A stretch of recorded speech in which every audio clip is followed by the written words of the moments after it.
உளுந்து போட்டுக்கோங்க. ஒரு 150 கிராம் உளுந்து இரும்பு வானலில் போட்டுக்கிறோம்.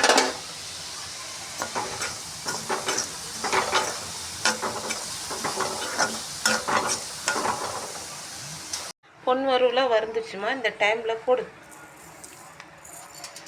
அரிசி கொஞ்சம் அரிசி போட்டுக்கோங்கம்மா.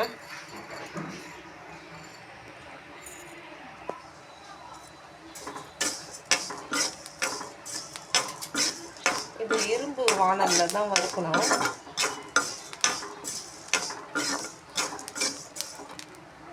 வறுவலாக வறுந்துடுச்சு. இந்த ஸ்டேஜில் ஆற அரைச்சி மிக்சி ஜாரில் ஒரு 5 நிமிஷம் ஆறட்டும். மிக்சி ஜாரில் போட்டு ஆறின பிறகு இது மிக்சி ஜாரில் போட்டுருங்க. அது கூட ஒரு 5 ஏலக்காய் போட்டுங்க. நல்லா மைய அரையட்டும்.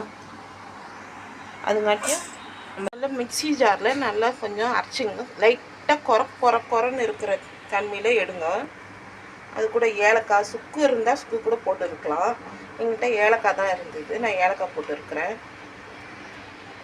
நல்லாயிருக்கும். இது உடம்புக்கு நல்ல வலுவு. உளுந்து கஞ்சி இப்போ யாரும் உளுந்து கஞ்சி யாரும் செய்யறது கிடையாது. தோல் எடுக்காத உளுந்து செஞ்சிங்கன்னா இன்னும் இடுப்புக்கு வலுவு நல்லாயிருக்கும். ஒரு 6 டம்ளர் தண்ணி ஊற்றிடுங்க.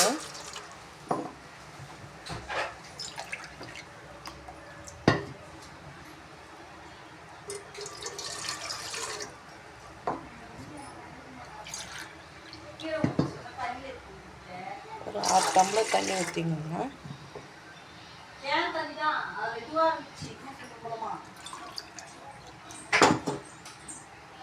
நல்லா இந்த ஸ்டேஜில் நல்லா தூளாக்கி இதை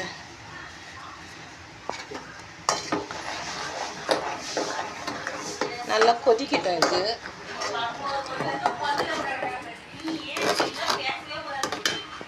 நல்லா கட்டி முட்டி இல்லாத நல்லா கலக்கணும். கட்டியாகிடும்.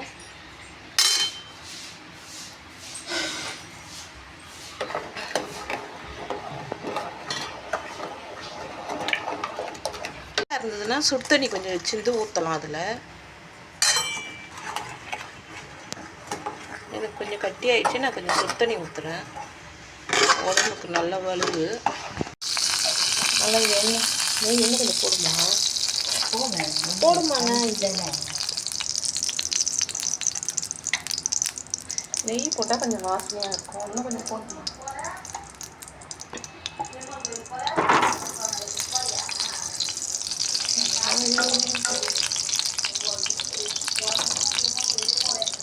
நான் முந்திரி போட்டுக்கிறேன். முந்திரி தேவைன்னா போட்டுக்கோ. நான் முந்திரி போடுறேன். முந்திரி பொடியாக வாசி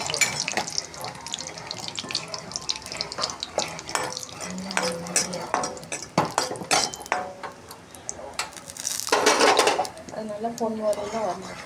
பபுள்ஸ் வந்துடுச்சுன்னா வெந்துடுச்சுன்னு அர்த்தம். இந்த ஸ்டேஜில் இறக்கிடுங்க. இப்போ நம்ம வறுத்து வச்சுருக்கிற ஏலக்காய் முந்திரியும் இதில் ஊற்றிடுங்க.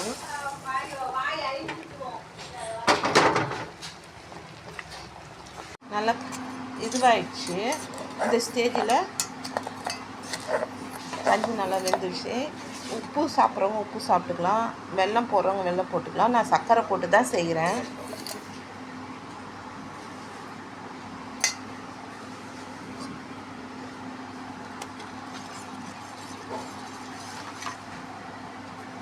நல்லா தேங்காய் துருவல் போட்டுக்கலாம். இதை தேங்காய்